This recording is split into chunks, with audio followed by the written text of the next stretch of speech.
लेकिन मेरे दिल में अभी भी कुछ दर्द है। नमस्कार। इमरजेंसी फिल्म आई है कंगना रनौत की, उसके बाद कश्मीर फाइल हो या केरला हो, आज का जो एजेंडा फिल्मों का एजेंडा हो गया राजनीतिक दल के हिसाब से हो गया। जो सत्ता में राजनीतिक दल हैं उसके हिसाब से फिल्में बनाई जाने लगी हैं और इतिहास में जो इतिहास बहुत गौरवान्वित रहा है उसको कहीं ना कहीं तथ्यों को तोड़ मरोड़ के फिल्मों को प्रस्तुत किया जा रहा है, लेकिन जनता उसे नकारती है, स्वीकार करती है। इसी पर चर्चा है। जिस प्रकार से इमरजेंसी फिल्म जो है इंदिरा जी पे बनाई गई, फिल्माई गई है, उसको लेकर बहुत ही नकारात्मक सोच दिखाया गया है। उसमें क्या कहना है प्रशांत जी आपका? बिल्कुल, बहुत ही महत्वपूर्ण विषय है, क्योंकि जिस तरह से पिक्चरें आज हम देख रहे हैं, लगातार सीरीज में ऐसी पिक्चरें आ रही हैं जो राजनीतिक एजेंडे के तहत बनाई जा रही हैं। और बड़ा सीधा सीधा दिखाई देता है कि राजनीतिक एजेंडा मैं क्यों कह रहा हूँ, क्योंकि जिस तरह के विषय उठाए गए हैं, जिस तरह के विषय को लिए जा रहा है, जिस तरह की जो बड़ी पर्सनैलिटी रही है देश दुनिया की, उनके ऊपर जब फिल्मांकन आप करते हैं, फिल्म बनाते हैं, तो तथ्य आपके बिल्कुल सही होने चाहिए।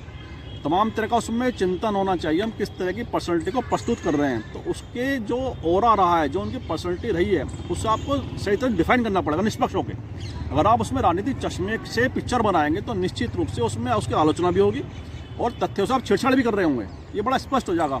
और जिस तरह का इन फिल्मों का जो रिजल्ट सामने आया है कि अगर बिजनेस के दृष्टिकोण से देखें, सुपर डुपर फ्लॉप की श्रेणी में पिक्चर रखी जा सकती है। नहीं, आप ये देखिए Prashant ji, super duper flop हो रही हैं और बड़ी दुर्भाग्यपूर्ण है कि सत्तारूढ़ के जो केंद्रीय मंत्री हों, मुख्यमंत्री हों, वो फिल्मों को देखने के लिए मतलब प्रचार करते हैं, आह्वान करते हैं पब्लिक से कि आप आइए पिक्चर देखिए। ये राजनीतिक एजेंडा नहीं है तो और क्या है? मैं वही कह रहा हूँ कि सत्ता प्रतिष्ठान का ये काम कोई रह गया। आप पिक्चर की उसमें जाके दर्शक दीर्घा में बैठ रहे हैं, ठीक है, आप सबके व्यक्तिगत लाइफ होती है, आप देख सकते हैं, लेकिन सरकार के तौर पर आप जाके पिक्चर देख रहे हैं, ये कौन से सरकारी काम कब से होने लगे? आप उसका सरकार के इस तरफ प्रचार प्रसार हो रहा है इस तरह की पिक्चरों का, और लेकिन जनता नहीं स्वीकार कर रही है। आप इधर जितनी भी ऐसी पिक्चरें बनी है पिछले कुछ समय के अंदर राजनीतिक एजेंडे के तहत जो पिक्चर कही जा रही हैं, उनका जो बिजनेस है वो कभी भी सफल पिक्चरों की श्रेणी में नहीं आ रहा है। क्योंकि जनता भी समझ रही है कि जो पिक्चर बन रही है ये एक मतलब कहीं ना कहीं तथ्यों से छेड़छाड़ है और उन विषयों को लेकर कहीं ना कहीं या पर्सनैलिटी को डिफेम करने की लगातार कोशिश राजनीतिक एजेंडे के तहत हो रही है। इसलिए इमरजेंसी का लेटेस्ट एग्जाम्पल है पिक्चर का कि बताया जाता 60-70 करोड़ की लगभग की लागत भी नहीं है पिक्चर बनाने में, लेकिन अभी तक का जो बिजनेस सामने आया है 10 से 15 करोड़ के बीच का बिजनेस है। तो इससे पता चलता है कि जनता ने नकार दिया है। जनता ने नकार दिया, इसी का मतलब है कि जो इसकी फिल्म स्टार है, सांसद है कंगना रनौत, कहीं ना कहीं सोशल मीडिया पे जनता से, पब्लिक से अपील कर रही है कि सारा पैसा मैंने जितना भी है सारा इसमें लगा दिया है। जिस प्रकार से कंगना रनौत अपील कर रही है, अगर फिल्म के अंदर कुछ होता तो पब्लिक उसे स्वीकार करती। कहीं ना कहीं पब्लिक भी इन चीज़ों को नकार रही है। हाँ, वही सही बात है कि जनता नकार रही है। कारण क्या है? आप देखिए, इंदिरा गांधी जैसी जो राजनीतिक पर्सनैलिटी रही है भारत ही नहीं दुनिया में, उसे लोग उनको कहते हैं कि इनसे बहुत बड़ी लीडर रही है दुनिया की, तो उनके प्रति जिस तरह से इस पिक्चर को फिल्माया गया उसमें एक तथ्य आपको ध्यान होगा, अगर राजनीतिक गलियों में बड़ी चर्चा रहती है कि India is Indira is India, ये बड़ा वाक्य फेमस है। बताया इस पिक्चर में बताया जा रहा है कि वो इंदिरा जी के द्वारा कहा गया है, जबकि ये बड़ा तथ्यात्मक गलती है। इंदिरा जी ने शब्द कभी दोहराया नहीं जीवन में अपने। देवकांत बरुआ हुआ करते थे कांग्रेस के नेता, उनके द्वारा ये शब्द कहा गया था। तो जब आप किसी पर्सनैलिटी को लेकर पिक्चर बना रहे हैं तो आपको ध्यान रखना पड़ेगा जो हम उसमें फिल्मांकन कर रहे हैं, जो हम चीज़ दिखा रहे हैं वो कितने सत्य हैं या कितने असत्य हैं। अगर आप गलत चीज़ों को परोसोगे तो लोग जानते समझते हैं, हर आदमी पढ़ता है चीज़ों को, तो उसको नकारेगा वो। इसलिए फिल्में ऐसी लगाकर ज़्यादातर फिल्में ये सब फ्लॉप हो जाती हैं, नहीं चल पाती हैं। कारण ये है कहीं ना कहीं क्योंकि इंदिरा जी कांग्रेस की प्राइम मिनिस्टर रही हैं और सांसद जो है भारतीय जनता पार्टी की है, कहीं ना कहीं वो इतिहास को तोड़ मरोड़ कर कांग्रेस की छवि को धूमिल करने के लिए प्रस्तुतिकरण गलत तरीके से किया जा रहा है। वही वाली बात है ना कि जब आपका राजनीतिक उसमें जो चश्मा है आपका, अगर वो पिक्चर बनाने में या कोई भी ऐसा फिल्मांकन करने में लगा रहेगा तो आप न्याय नहीं कर पाएंगे स्टोरी के साथ, उस चरित्र के साथ आप न्याय नहीं कर पाएंगे। इसलिए कहीं ना कहीं दिक्कतें ये आती हैं जब भी कोई ऐसा इसमें राजनीतिक चश्मा जुड़ जाता है आपका कोई चीज़ बनाने में, तो वो उस विषय को न्याय संगत नहीं कर सकता।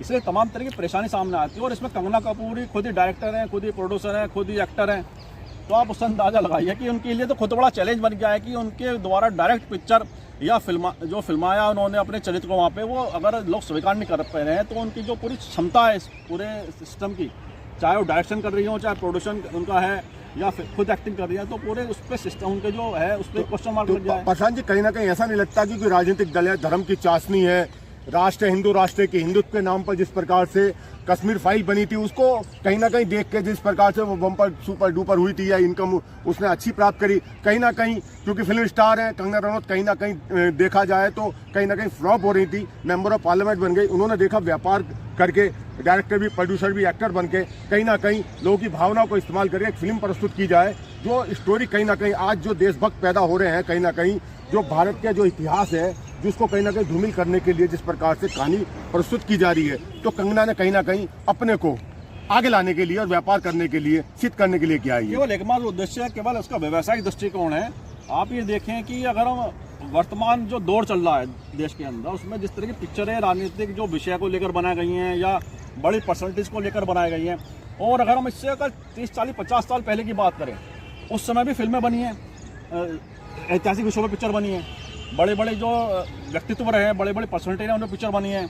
आपको ध्यान हो क्रांति, हम छात्र थे या उसमें क्रांति पिक्चर आई थी, लेकिन किसी ने उसकी आलोचना करी नहीं, आप ये देखिए क्रांति या कोई पुराने गाने आज भी बजते तो आप खून यूं एकदम दौड़ने लग जाता है। आज का इतिहास जो बड़े स्वतंत्रता सेनानी रहे, जो देश के आइकॉन है, आज भी रोल मॉडल है युवा पीढ़ी के लिए, भगत सिंह, उनके ऊपर पिक्चर बनी है। क्या किसी ने आलोचना करी? गांधी पिक्चर एक मतलब बनी है, सुपरहिट पिक्चर हुई है, और कभी आलोचना हुई? क्योंकि जो पिक्चर उस समय बनी है, उन्होंने बिना किसी मतलब भेदभाव मन में भेदभाव नहीं, भेदभाव के बिना निष्पक्षता के साथ उस चरित्र को वहाँ पे फिल्मांकन करने की कोशिश की, सच्चाई चिंतान की थी ना, सच्चाई उन्होंने दिखाने की कोशिश की। तो इसलिए उनकी आलोचना नहीं हुई, बल्कि लोगों ने सहा उन पिक्चरों को। आज भी देखते हैं लोग बैठ के, आज भी भगत सिंह की जो पुरानी पिक्चर हैं, या क्रांति पिक्चर है, या गांधी के ऊपर पिक्चर है, या जितनी भी पुराने ऐतिहासिक तथ्य, बहुत सारी पिक्चर बनी है ऐसी, उन्हें आज भी देखोगे तो आप उस पिक्चर को मतलब पूरा देखे बिना नहीं रह सकते। कहीं ना कहीं एकदम आज भी शरीर में खून दौड़ पड़ता है कि अगर पुरानी फिल्में आज भी देखते हैं। और फिल्म देखिए, है ना, मतलब ऐसी ऐसी पिक्चर बनी है कि आप आज भी उन्हें देखने बैठ गए तो पूरी पिक्चर देखे बिना नहीं उठने के। लेकिन वर्तमान दौर में जो पिक्चरें बन रही हैं, आदमी को स्पष्ट हो जाता है कि केवल ये राजनीतिक एजेंडे के तहत पिक्चर बन रही हैं। इसलिए इन पिक्चरों की सक्सेस जो प्रतिशत है, जो परसेंटेज है, वो बहुत कम है। लगातार ऐसी पिक्चर कुछ ही दिन में बैठ जाती हैं। इसलिए इमरजेंसी लाइव एग्जाम्पल है, 60-70 करोड़ बता रहे हैं लागत आई है, लेकिन अभी 10 से 15 करोड़ का बिजनेस हुआ है 4-5 दिन के अंदर। तो इससे पता चलता है कि जो आप अगर उनसे एग्जाम्पल ले लो ना, पुरानी पिक्चर जो बनी हुई है पुराने समय में, कि किस तरह से उन्होंने ऐतिहासिक तथ्यों के साथ न्याय किया, और पिक्चर आज भी वो पसंद की जाती है, आज के दौर में पसंद की जाती है, आज की नई पीढ़ी पसंद करती है उन पिक्चर को अगर देखने बैठ जाएगी तो ये बड़ा मूलभूत अंतर है। तो आपने देखा जो राजनीतिक एजेंडे पे जो फिल्में बनाई जा रही हैं, कहीं ना कहीं प्रस्तुत की जा रही हैं, उसको जनता कहीं ना कहीं नकार रही है, और जो बजट के हिसाब से जो फिल्म प्लानिंग की जाती है, कहीं ना कहीं धड़ाम हो जाती है। फिल्मों को अगर इतिहास के साथ छेड़खानी की जाएगी, महापुरुषों के साथ अपमान किया जाएगा, गलत तरीके से प्रस्तुत किया जाएगा, तो जनता भी उसको कहीं ना कहीं नकार देती है। नमस्कार।